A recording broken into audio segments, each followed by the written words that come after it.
Boa noite, estamos aqui para mais uma live da Escola Livre de Filosofia.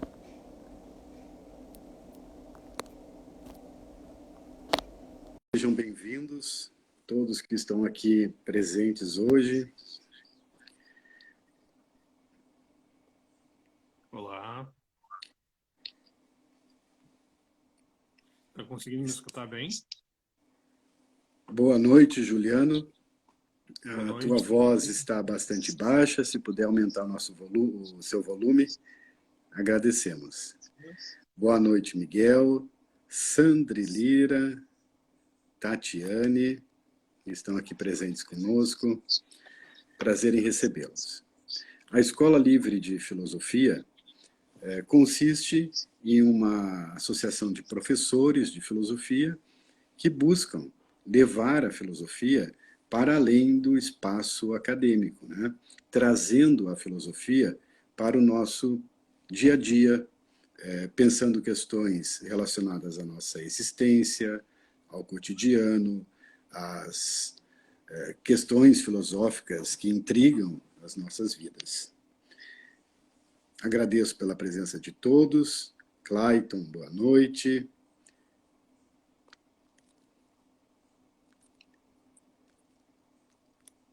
Mariana Martini, minha filha, boa noite. Prazer em tê-los aqui e recebê-los.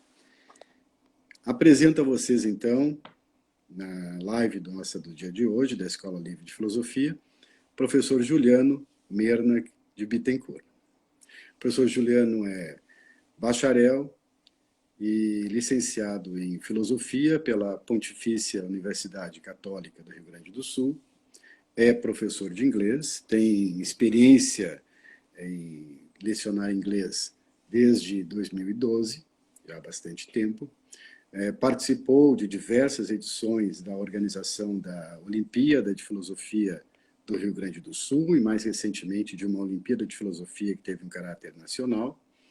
É escritor também, elaborou parte do livro didático que é utilizado pela Rede Marista no Brasil, junto comigo, e também constrói storyboards, né,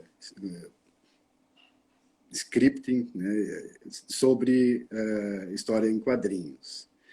Suas áreas de interesse são história da filosofia, filosofia continental, filosofia da linguagem, ontologia, epistemologia, filosofia da mente, filosofia da ciência, dentre outras.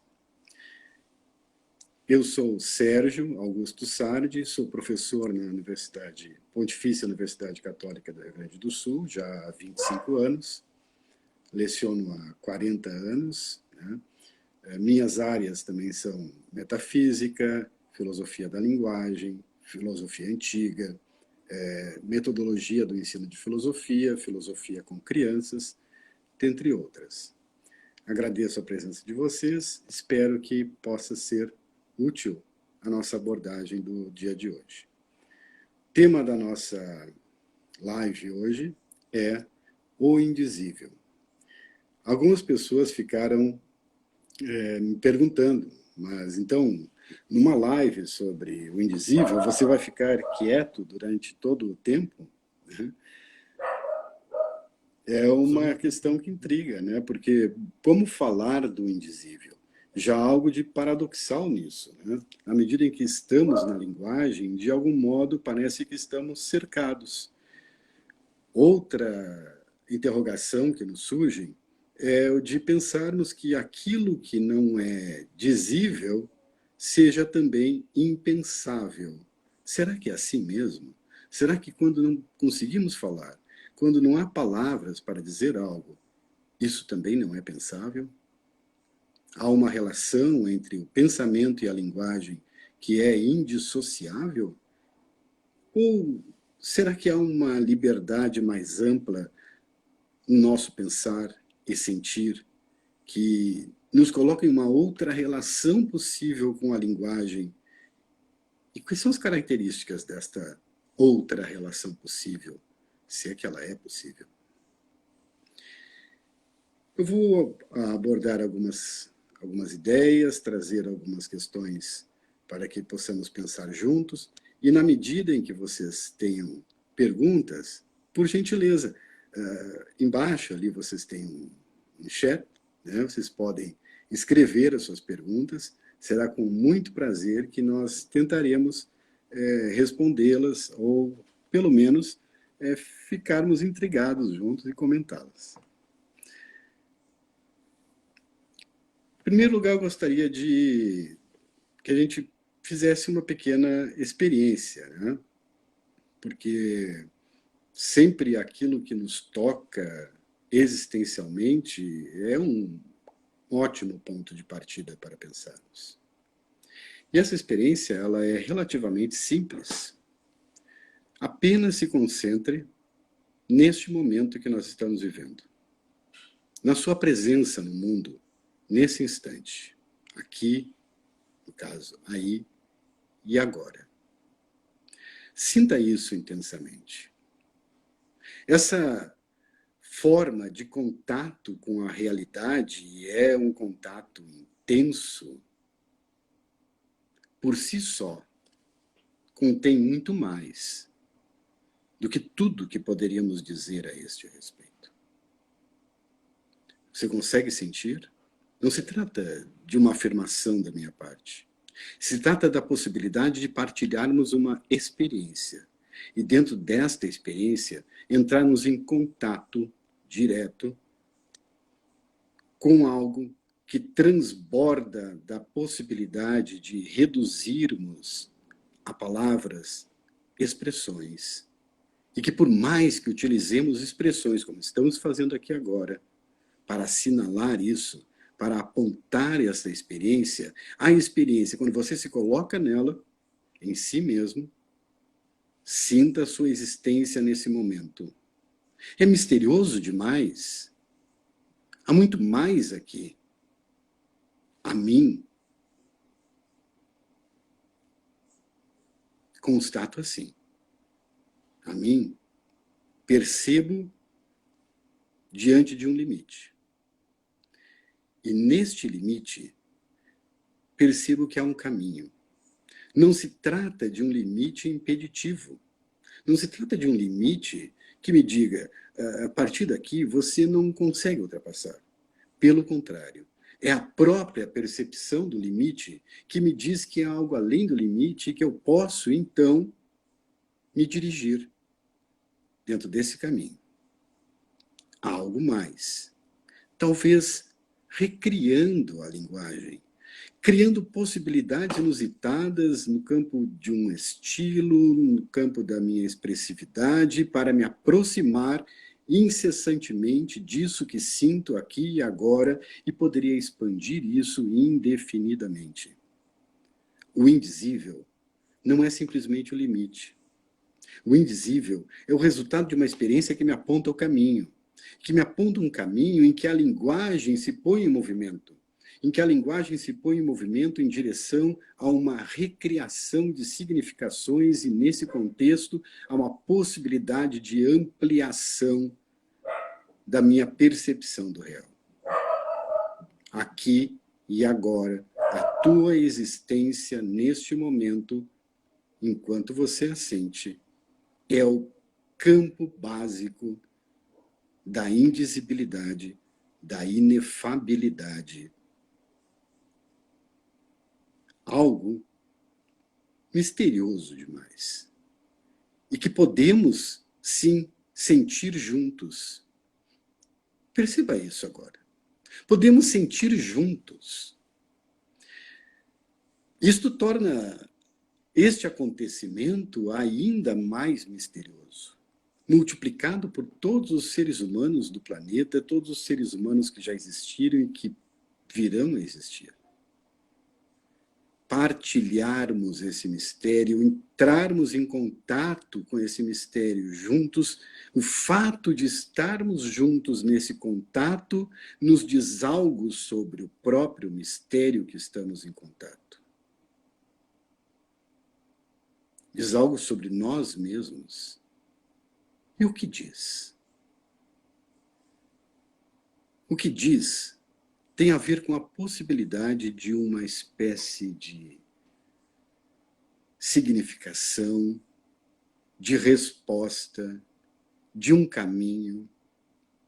Será que o mistério, ao invés de ser um impedimento do nosso pensar, não é exatamente uma ampliação do nosso pensar? Quando nos damos conta de algo tão grande, de algo tão infinitamente grande, do qual participamos, não estamos nesta comunhão ampliando a nossa própria existência?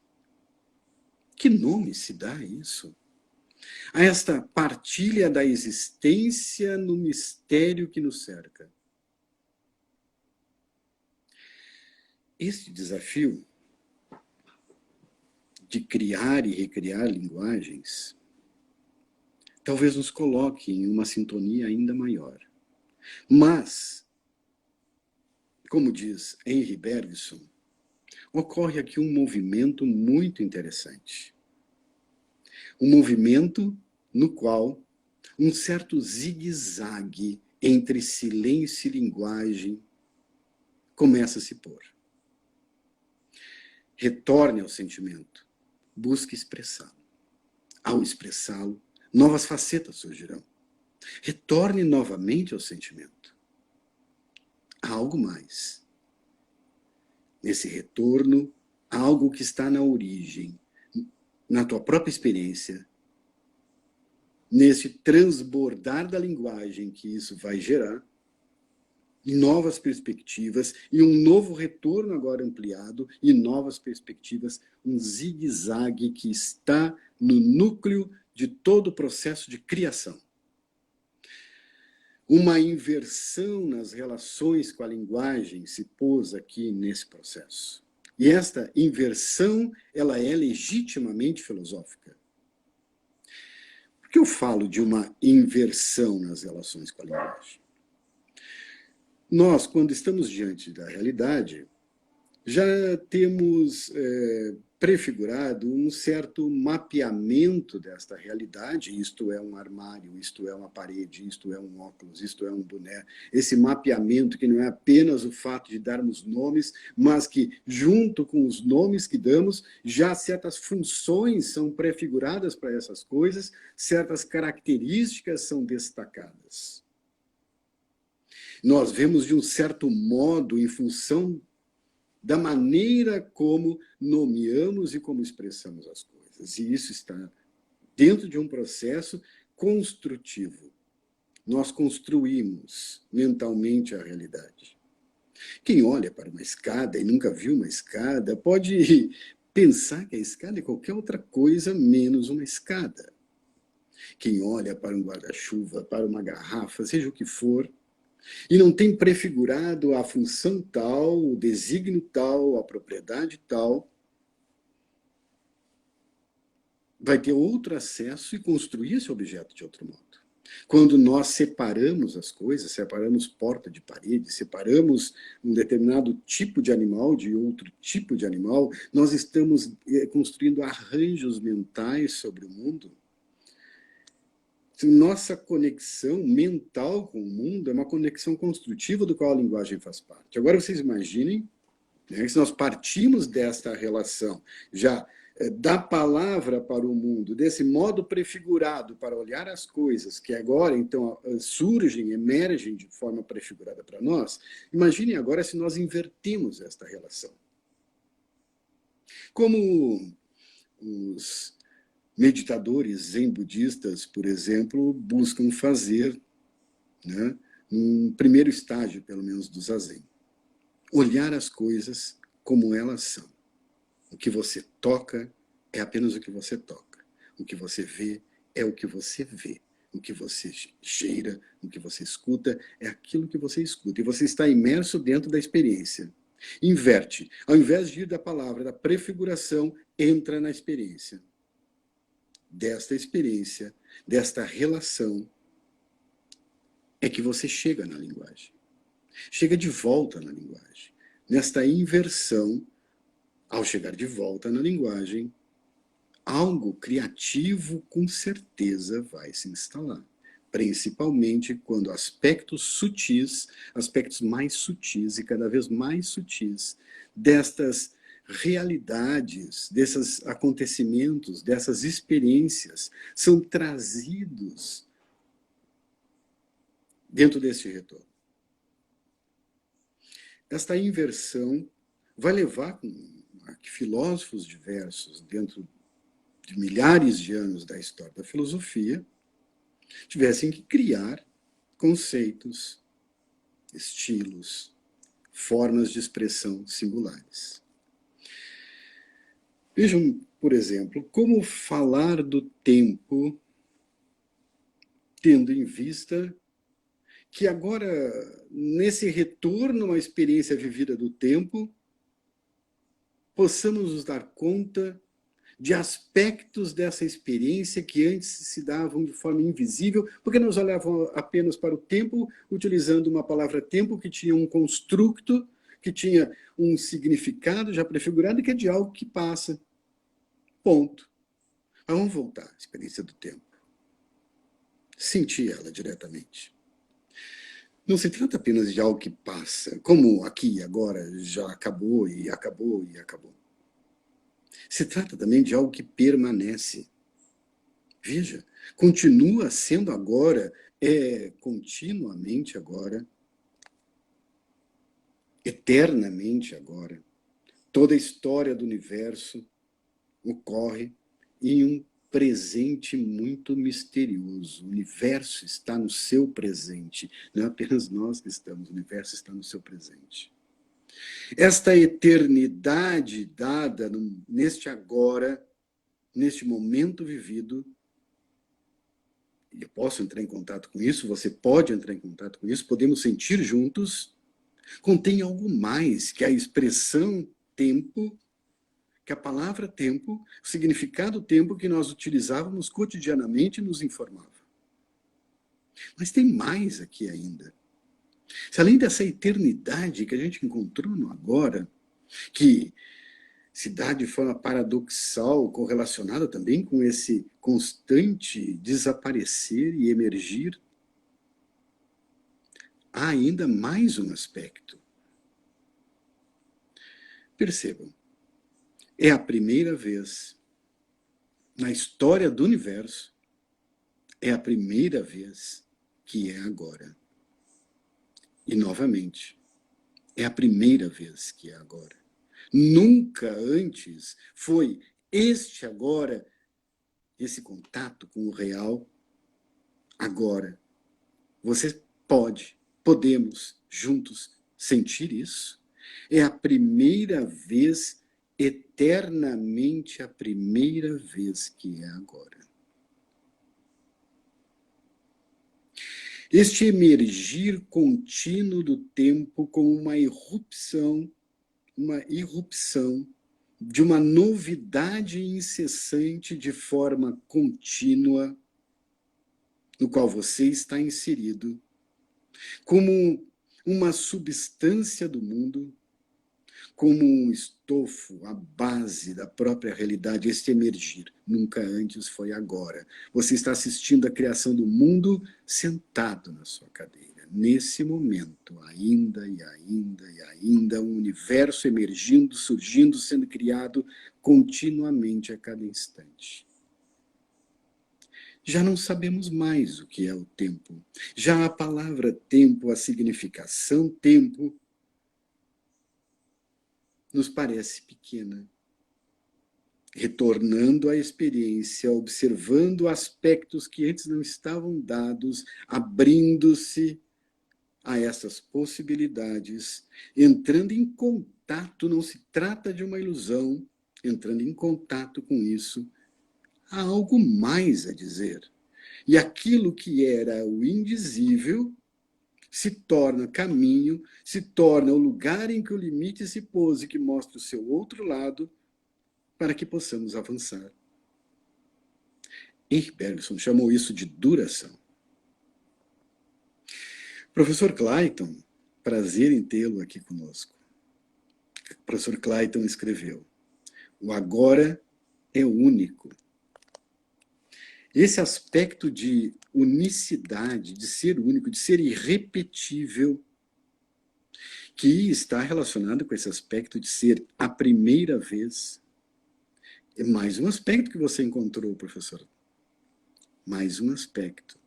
É único, é irrepetível, é ao mesmo tempo evanescente completamente a cada vez que agora ele termina, e é eterno, como disse Santo Agostinho, há algo mais, algo a ser criado, algo a ser dito. O indizível é aquilo que está a ser dito, está latente.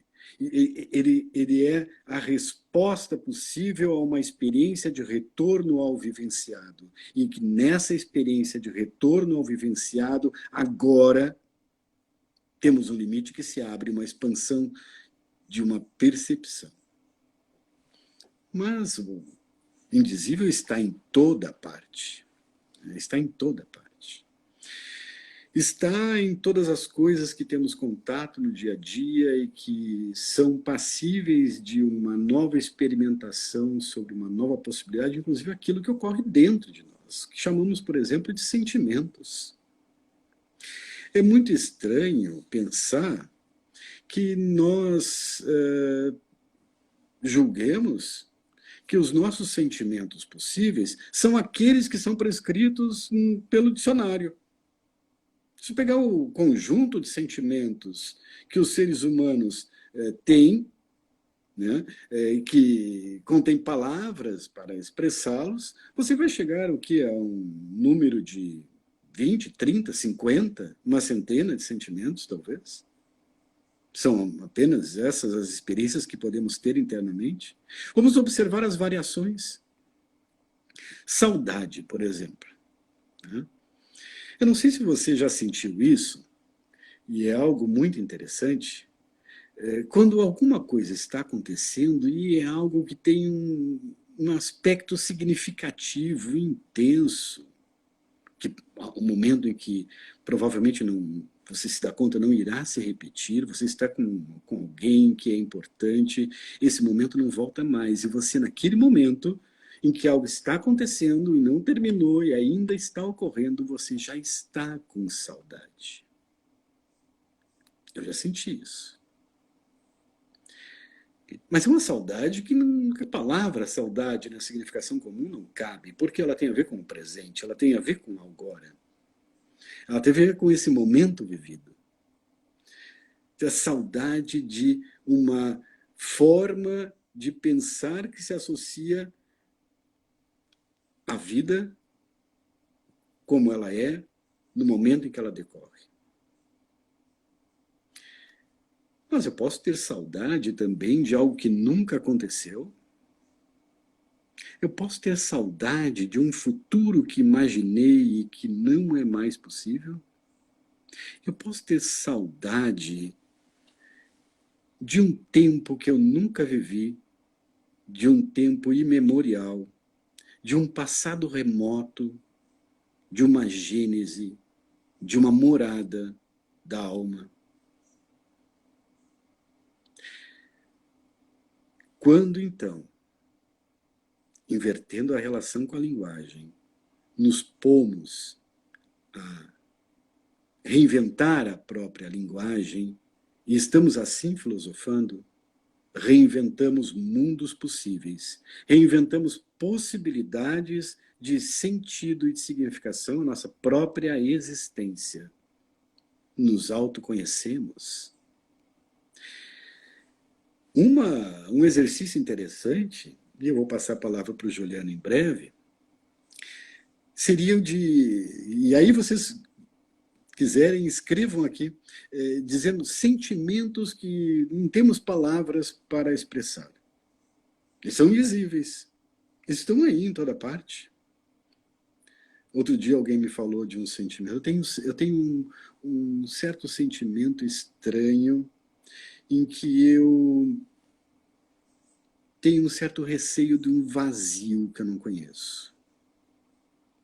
E ao mesmo tempo em que tenho receio deste vazio, medo deste vazio, também anseio por ele.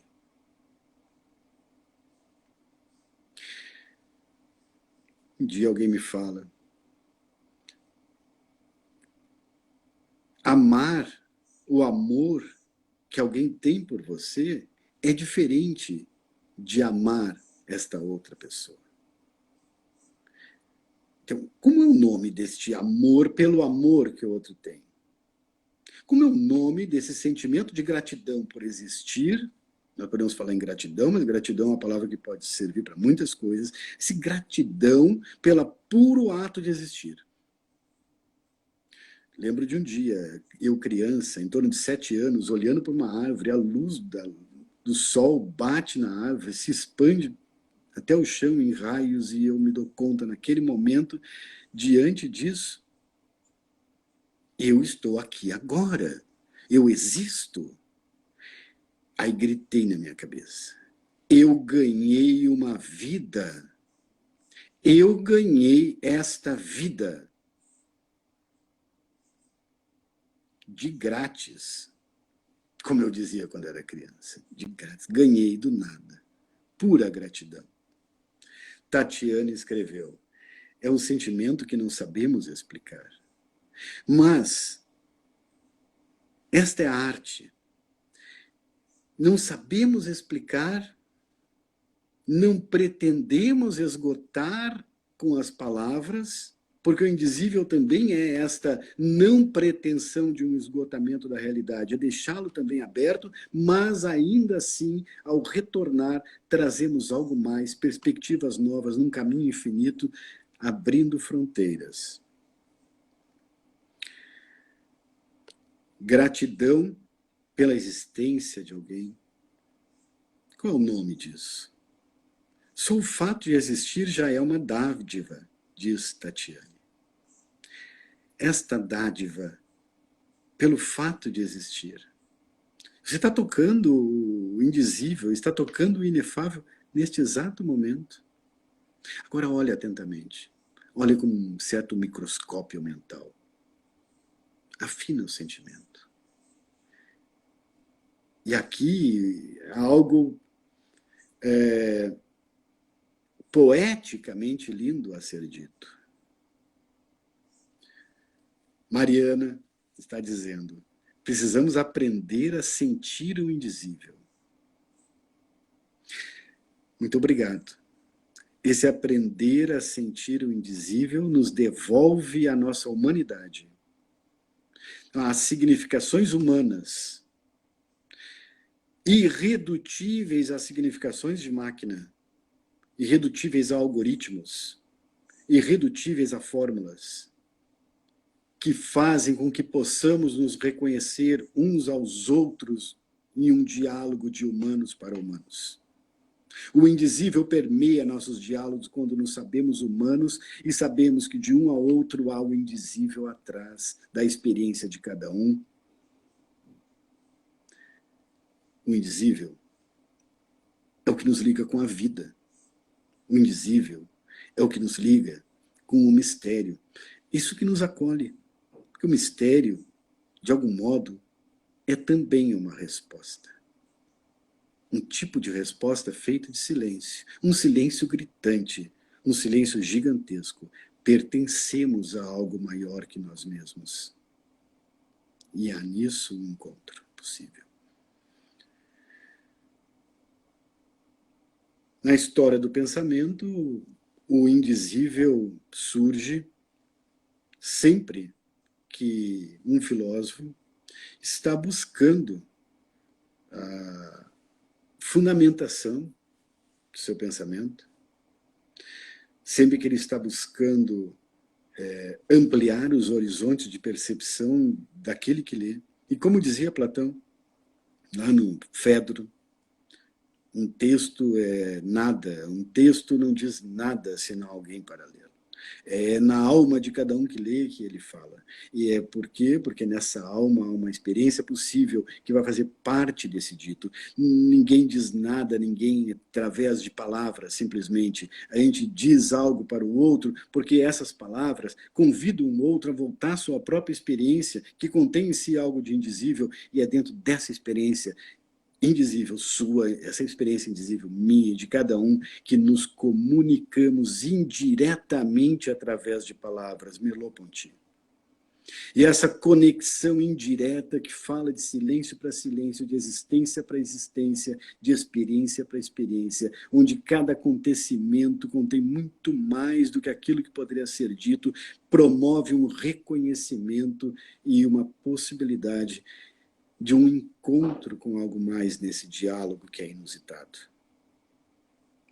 Porém, vivemos em um mundo, vivemos em uma sociedade em que o padrão mental consiste em reduzir a realidade àquilo que é dizível, a esses esquemas prefigurados, gavetas, prateleiras, prontas para tudo, e isso é uma questão profundamente psicopolítica.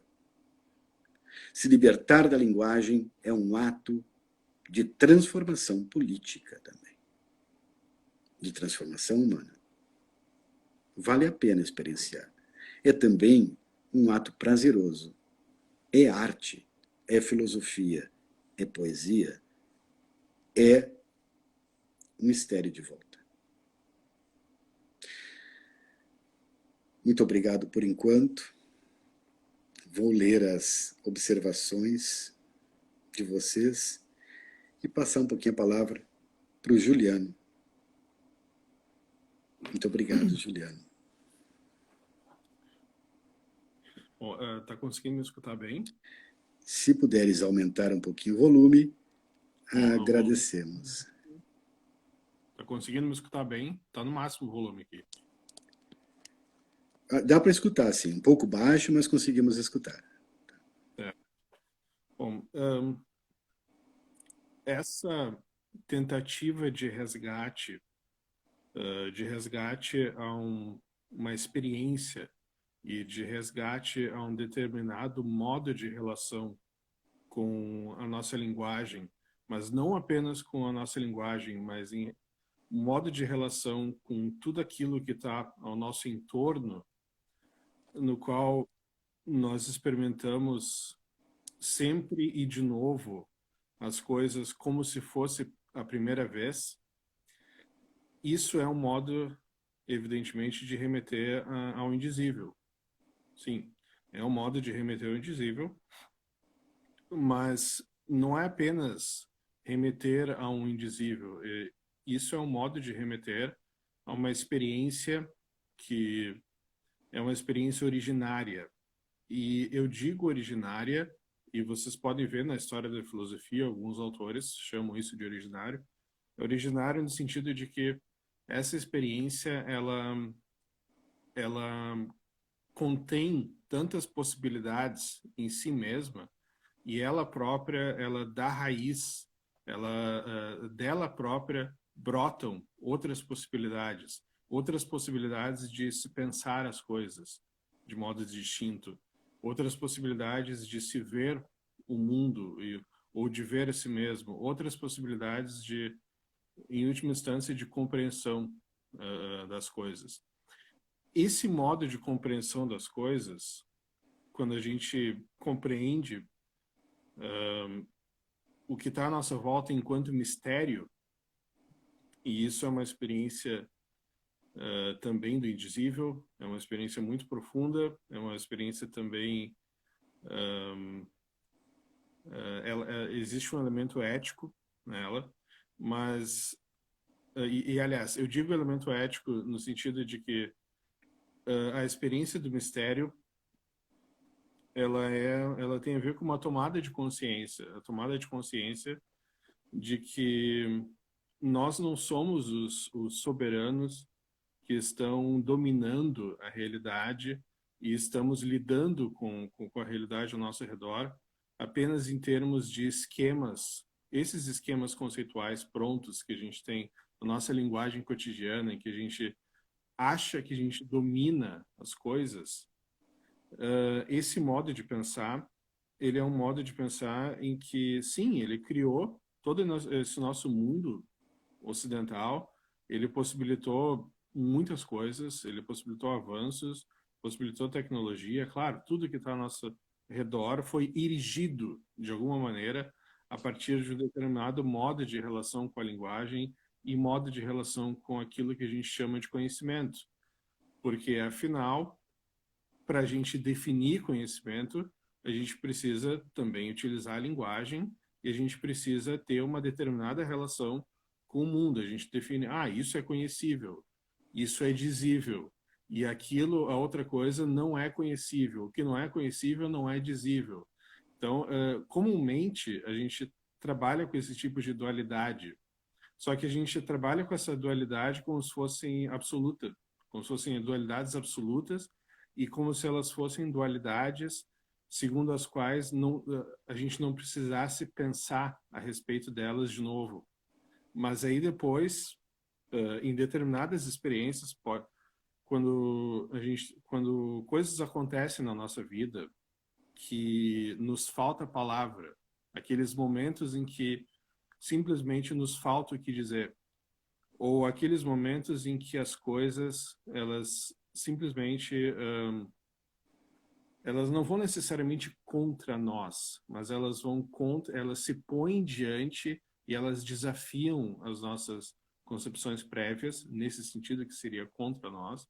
Eu não estou dizendo isso no sentido pejorativo, mas quando nós temos contato com o mundo nessa dimensão de alteridade, ou melhor, de uma radical alteridade, de uma profunda alteridade e, consequentemente, de um profundo mistério, quando nós nos damos conta de que, no fundo, nós não sabemos de nada, nós apenas erigimos esse mundo segundo formas que a gente acha que sabe das coisas. Mas aí, quando a gente retorna àquela experiência originária de que, no fundo, a gente não sabe de nada, nós passamos a perceber a nós mesmos e também a todos que estão à nossa volta e talvez em última instância até a todo e qualquer ser vivente, nós passamos a ver a nós mesmos e as outras pessoas como coparticipantes desse mistério. E esse mistério se chama vida. Esse mistério se chama mistério do ser. Aliás, quando eu digo mistério do ser ou quando eu digo mistério da vida, eu estou de alguma maneira tentando reduzir. Mas vocês sabem que o intuito dessa provocação inicial do Sartre, e também essa provocação que vai estar presente em muitos filósofos aqui, ela não tem, ela não quer fechar o pensamento e aí a um determinado conceito de vida ou a um determinado conceito de ser, ou seja, a gente não vai estar lidando com a linguagem do ponto de vista de uma definição funcional, ou a partir de definições funcionais, né? Porque se a gente lidar com as definições funcionais, nós vamos estar lidando com esses construtos que acabam também sendo barreiras para o pensamento e acabam também estabelecendo limites para aquilo que pode ser pensado e para aquilo que pode ser colocado enquanto problema, né? E essas experiências de radicais em que nós percebemos as coisas como se fosse a primeira vez, né? Sim, elas têm essa dimensão ética, elas têm a ver com tomada de consciência de nós mesmos como coparticipantes de um mistério, e isso tem relação, como o Sartre já falou, com a arte. Existe uma relação muito profunda, nesse caso, entre a filosofia, entre o filosofar, enquanto justamente não apenas o fazer filosófico no sentido acadêmico, né? Não é no sentido apenas de produzir textos de filosofia, não, mas é pensar de modo filosófico. E pensar de modo filosófico é também, claro, sentir de modo filosófico. Se refere a essa experiência. Dito de outro modo, e quando eu digo dito de outro modo, é porque eu também estou tateando no escuro, eu também estou lidando com o indizível, né? Mas nós estamos aqui também colocando em xeque uma distinção clássica entre sentir e pensar. Aqui a gente tá invertendo uma relação com a linguagem e a gente está colocando em xeque essa distinção absoluta entre sentir e pensar. Aqui dá para falar no máximo entre um sentir traço pensar, um sentir pensar. Ou a gente pode tentar criar uma palavra, a gente pode até fazer um neologismo, tentar criar uma palavra justamente para tentar dar conta de algo que remete a uma experiência de algo que ainda não foi dito, ainda não foi formulado, ainda não foi colocado em termos de construto ou de definição funcional, ou sequer talvez seja passível de ser colocado numa definição funcional, né? E isso tem relação com a arte, porque a arte é, sim, uma abertura de horizontes, uma abertura de possibilidades, mas ela é uma abertura de possibilidades que ela tem uma potencialidade infinita, né? Então, na medida em que aqueles que vão ser provocados por aquela arte não são necessariamente espectadores, porque o espectador é uma coisa muito passiva, mas coparticipantes, talvez, né? Os coparticipantes de uma experiência artística, eles... Coparticipantes de uma percepção, porque no caso a arte não é sobre o que você vê, mas sobre como percebe o que você vê. Sim, E e ao então mesmo ela tem a ver com esse construto da própria percepção. Ela é, de algum modo, deixar às claras esse construto, né? O expressionismo, por exemplo, é uma vertente artística que declaradamente põe isso em primeiro plano. Então, não se trata do que você vê, se trata de como você percebe. E esse como se percebe, ele é imiscuído de sentimentos, inclusive contraditórios, de paradoxos, ele tem significações que são únicas, é muito mais. Então, tem uma conexão aqui entre filosofia e arte muito interessante. Desculpe interrompê-lo, eu estou vendo aqui que tem contribuições diversas aqui. A Nádia escreveu: no momento, no agora somos um. Este é o único momento que estamos juntos. Então, um agora surge mais. Você volta à sua experiência, Nádia, e traz mais um aspecto que estava antes invisível, né? Não cabia dentro do conceito e que agora começa a nos mostrar algo. Não apenas um agora, não é só o seu agora, o meu agora, é o nosso agora. É um agora de comunhão. O momento presente é um momento de encontro. Mariana escreveu: a conexão entre o que é indizível e dizível vai muito além das palavras. Ações, sim, é o mistério da existência, a energia que nos mantém conectados. A ligação entre o visível e o invisível, Mariana destaca. Não apenas o visível ou o indizível, o dizível ou o indizível, mas a conexão entre eles. E é sobre isso que falamos, exatamente. Logo em seguida, ela escreve: para mim, o maior indizível está dentro de nós mesmos. E foi um pouquinho antes do Juliano ter dito: mas há também um indizível no outro, na alteridade. Há outros indizíveis ao nosso redor. É muito interessante quando o indizível, esse lugar indizível, é um lugar de ampliação da percepção. A Sandra escreveu: tem coisas que não sei dizer, eu digo com a arte, pintura, poesia, mapas e linhas de existência. Muito, muito interessante. Então, essa construção, né, de um mundo possível através da arte. Então, na arte, os indizíveis se encontram. e Desculpe, justamente Juliano, só para trazer a palavra de quem está participando da live. Muito obrigado. ótimas colocações, ótimas contribuições dos internautas.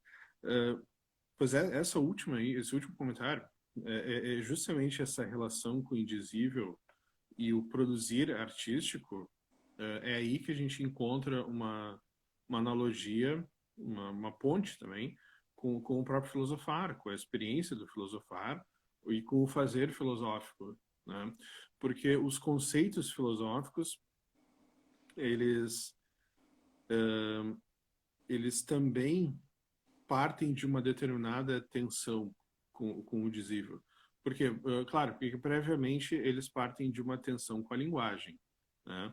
O filósofo, assim como o escritor, assim como o grande escritor, o grande romancista, é aquele que, se utilizando de uma língua mãe, ele consegue criar um novo estilo, e ao criar um novo estilo, ele acaba criando uma outra linguagem em cima de uma língua, em cima da língua mãe, né?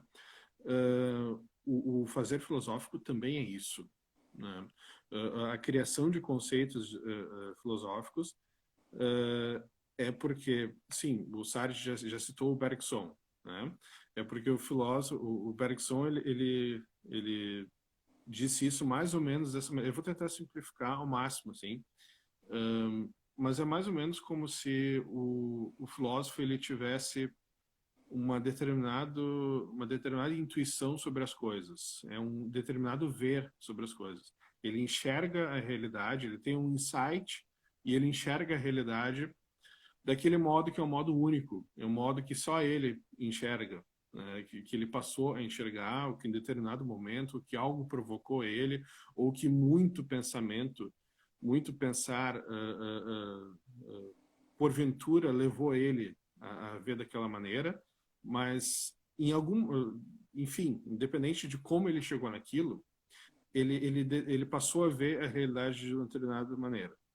E, e isso seria a intuição. A intuição, em Bergson, é mais ou menos o sentido de intuição que a gente usa até hoje no pensamento científico, embora o pensamento científico ele seja bem mais ligado a construtos de definições funcionais, tudo bem. Mas é a intuição, não no sentido do senso comum, mas é a intuição no sentido de um determinado ver que encontra relações ou estabelece padrões entre coisas que aparentemente não teriam relação. E eu tô falando isso, estou tentando simplificar de modo muito de modo quase tosco aqui, mas eu estou tentando justamente deixar isso numa linguagem mais palatável. Mas é justamente aquela ideia do gênio que tem um insight. Ele tem um insight eureka. Então agora eu enxergo as coisas, eu enxergo determinadas relações que não seriam óbvias para um ver comum. Não seriam A óbvias para... Sandra escreveu: estranhar o próprio caminho e a si mesmo, em relação ao que você está dizendo. Sim. Tem a ver com isso, claro. E aí essa intuição filosófica, ela é algo tão profundo e tão significativo que o Henri Bergson, ao analisar entre aspas, analisar, né, ao caracterizar essa intuição, ele diz que todo filósofo ele faz uma filosofia inteira para tentar retornar, fazer o caminho de retorno para tentar se aproximar dessa intuição. E ele cria conceitos, ele cria palavras novas, palavras que não são do senso comum, mesmo que ele pegue um termo do senso comum, ele vai utilizar num sentido diferente. E aí ele vai utilizar aquilo dentro do...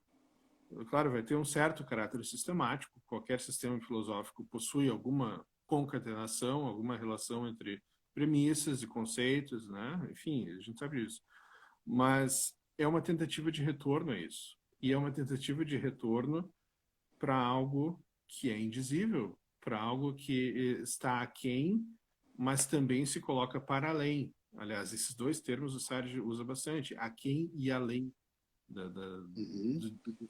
né? Na medida em que exige um caminho de volta à experiência da existência que subjaz à experiência do pensar. Então é um aquém, é como um retorno a uma raiz, como um voltar a um lugar de ligação. Mas também é um além, porque falar do indizível requer falar muito e atravessar todo o campo da linguagem para então, encontrando um limite, transbordar dela. Há duas pontas, né? De um lado, poderíamos dizer, talvez transcendental, né? Embora esse termo também, como linguagem, tem seus limites, e o outro num aspecto existencial, embora também esse termo como linguagem tenha seus limites.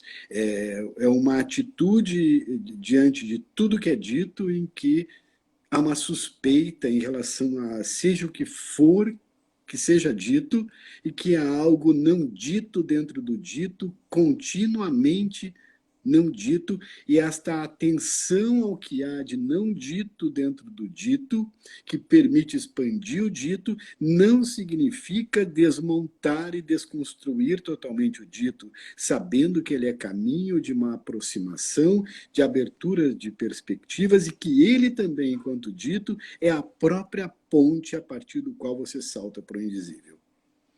Então, nesse processo, né, que não é apenas de um sim e de um não, não é o de afirmar o dito ou de negar o dito simplesmente, mas de reconhecer um contraponto e o de estar, então, nessa atitude mental contínua diante de tudo que é dito, diante da linguagem, numa relação com ela em que você é estrangeiro.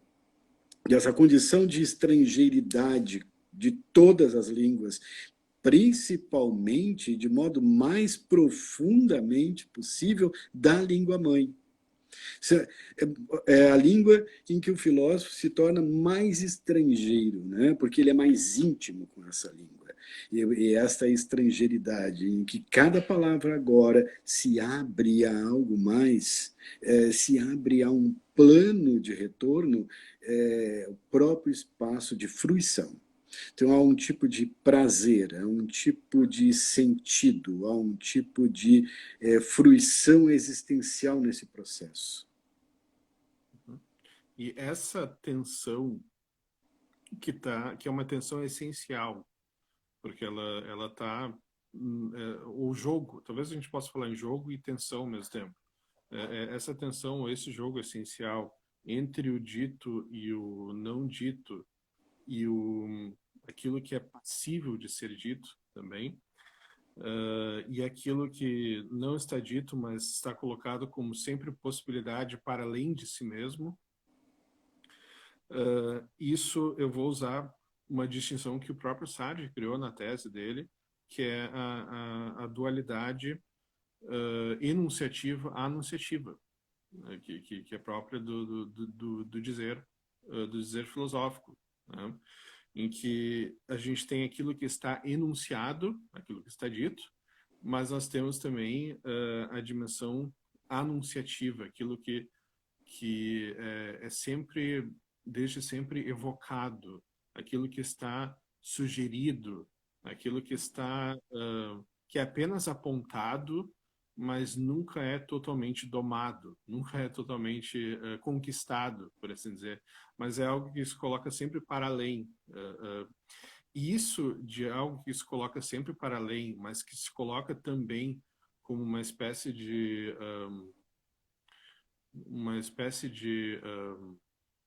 caminho, por assim dizer. Isso é também utópico. Isso tem uma relação com a utopia. É uma relação de pensar com a utopia Com a e a criação de utopia, mundos possíveis. isso, a utopia enquanto relação com mundos possíveis. E é uma utopia como saudades de um lugar que não existe, mas que ao mesmo tempo ela serve como caminho e como motor para a gente continuar caminhando em direção a ela, ou a esse mundo possível. Né? No sentido em que um encontro humano mais profundo se põe nesse limite em que o indizível começa a anunciar algo. E a gente caminha em direção a algo cuja possibilidade de compreensão pelo outro depende de uma percepção tácita, de uma experiência que vibre em comum, embora não seja a mesma experiência, mas que vibre em comum. O Miguel perguntou aqui, o indizível deixa de existir no momento em que é traduzido e codificado pela palavra?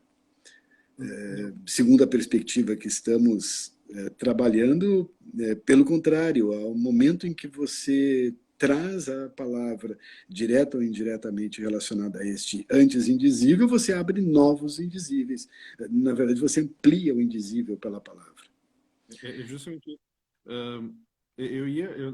antes dessa nossa palestra aqui, da nossa live, eu estava pensando em como começar o próprio discurso, mas aí depois eu desencanei, eu pensei, não, eu vou deixar o Sartre começar, e aí na medida que ele começa, a gente vai nesse jogo dialético, que é como uma dança, né? Uhum. O movimento de um determina o movimento do outro. Mas bem no início, eu estava meio que tentando preparar algo, eu ia justamente remeter à questão da tradução como um exemplo, como uma analogia, né? Porque, claro, eu sou professor de inglês já há muito tempo e eu estudo algumas línguas e tal, tenho interesse por línguas de modo geral. E existe um ditado sobre as línguas, que é um ditado popular, mas que ele indica uma grande verdade, que é toda tradução é uma traição. Esse ditado, ele é verdadeiro, mas, claro, ele tem também certa tem um quê de verdadeiro, mas ele também não engloba tudo que pode ser pensado. Mas ele só indica determinado aspecto que, sim, cada língua, em última instância, ela determina, a partir da sua própria lógica, a partir de seus dialetos, a partir dos grupos de falantes, mas principalmente pela sua lógica interna, ela determina as suas possibilidades daquilo que ela vai dizer e daquilo que não é dito por ela, daquilo que é um É, indizível. no caso, cada língua ela acaba sendo a base do construto de uma percepção singular de uma cultura determinada. Então, há Sim, línguas, por exemplo, em que aspectos verbais são destacados de outra forma e a própria percepção do tempo naquela cultura acaba sendo afetada por esses aspectos verbais, né? sim. Há línguas em que você tem possibilidades de expressar certas variações nas relações entre as coisas que não existem em outras línguas e esta percepção dessas relações. Outro dia estava lendo sobre o fato de que nós tendemos a aprender primeiramente substantivos e na China tendem a aprender principalmente verbos no início. E isso muda a relação, porque verbo é movimento, é uma relação em que teu corpo está em contato com algo, você está em contato com algo, e a percepção do mundo vai mudando. É algo bastante interessante, né? Como a língua molda o pensamento. Mas aqui, no caso da filosofia, se trata de um ato de liberdade.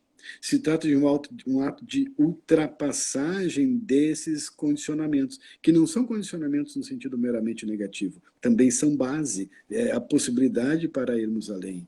Algum tipo de base limitada necessitamos ter. Sim, só para terminar o exemplo da língua, claro, cada língua estabelece suas possibilidades e seus próprios limites, né, intrínsecos, né? Dito de outro modo, cada língua possui sua própria ontologia, porque seria a sua visão de mundo, a visão daquilo que há, daquilo que existe, daquilo que é verdadeiro, daquilo que é falso, né, e das relações básicas entre as coisas que existem, né? Claro que na arte, quando o escritor ele vai tentar criar uma outra linguagem, ele está tentando se libertar disso, ele está tentando estabelecer algo de novo, algo que ainda não foi dito, né? E ele está tentando estabelecer um caminho para um indizível, né?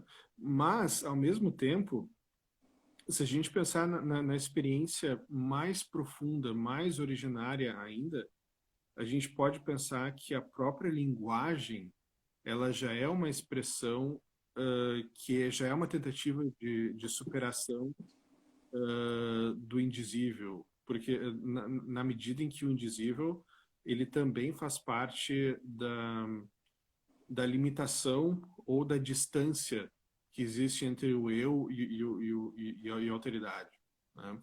Naquele sentido de que cada um de nós é uma ilha, é uma espécie de ilha, e também no sentido de solipsismo, né? Daquilo que, eu não tenho acesso direto aos itens da consciência dos outros, Então, a consciência dos outros representa uma espécie de mistério, né? E a própria linguagem, na sua essência, ela é uma tentativa de comunhão, né? Ela é uma tentativa de superação dessa condição mais básica de separação, né? E aí, o paradoxal dessa história toda é que originalmente ela é uma tentativa de superação, mas depois, na medida em que a gente vai aprendendo a utilizar a linguagem, na medida que a gente vai aprendendo os substantivos e os verbos, a gente vai relacionando as coisas, aprendendo os nomes das coisas, e depois a gente chega numa certa idade, jovem, adulto, geralmente o adulto, que a gente acha que as coisas já estão todas dominadas, porque elas já estão todas nomeadas. E nós já formamos as nossas opiniões acerca das coisas. E aí as coisas já se tornaram familiares, já está tudo é familiar, né? Inclusive as opiniões das pessoas com as quais a gente tem mais relação, geralmente acabam sendo com aquelas que têm opiniões próximas às nossas. Ou seja, isso já é em inglês a gente chama isso de confirmation bias, é uma espécie é um caráter tendencioso, né? E aí depois chega justamente a filosofia e a arte, e que nos coloca de novo numa experiência radical, que nos coloca de novo em modos de se pensar o mundo ao nosso redor, em modos de relação com a linguagem que vão, de novo, colocar em xeque, colocar em jogo essa relação com a familiaridade do mundo ao redor, e vão remeter a uma experiência mais radical e uma experiência de mistério. Só que aí, dessa vez, a gente retoma essa consciência da distância e da ilha, mas, ao mesmo tempo, é uma experiência de mistério que a gente pode passar a pensar e passar a ver os outros como coparticipantes desse mistério.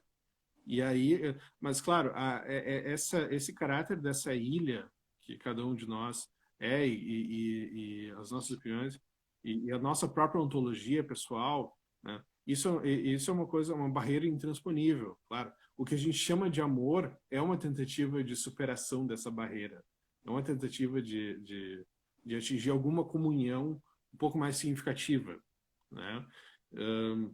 Mas, ao mesmo tempo, nos indica possibilidades de superação, talvez nunca superação absoluta, mas superação e modos de relação em que as coisas passam a ser tão radicalmente misteriosas que elas passam a ser sagradas, talvez. É como transitar a um outro plano onde estamos muito mais próximos, tão próximos que chega a assustar de tão próximos, que sendo invisível é o lugar da visibilidade plena. A Sandra escreveu aqui, estrangeiro da própria língua, gostaria de compartilhar algo, porque Eliana Sandri, né? Gostaria de compartilhar algo, porque me identifiquei na minha dissertação de mestrado para tentar dizer o indizível. Achei uma forma, poetar o invisível. Depois escreveu, potência de transformar a trajetória em uma escrita que possa ao mesmo tempo apresentar os movimentos de aprendizagem e a produção de si, abrindo espaços, fendas. Isto é muito profundo, Sandra. Uma escrita que se dobra sobre si mesma, trazendo o seu próprio movimento de autocriação como aspecto da sua tematização e da sua construção interna. Eliana Sandri diz ainda, para que desenhe outras linhas, para outras reflexões. E aqui eu estou olhando para Gilles Deleuze também, nas palavras de Eliana Sandri. Poeta o invisível com as vozes, cenas e fatos que atravessaram a trajetória analisada é dizer o inesperado, o incomum, o que reverbera a escuta do cotidiano, é uma forma de compor uma obra viva. Salva e guarda tudo que você escreveu, Eliana Sandri. É uma obra que você está começando a elaborar nesse momento, junto com a nossa live. Então, é exatamente uma demonstração prática de que nós partilhamos algo em comum e que houve algo significativo aqui hoje. Por fim, a Nádia escreveu, como se estivéssemos mergulhados no indizível, apegados ao indizível.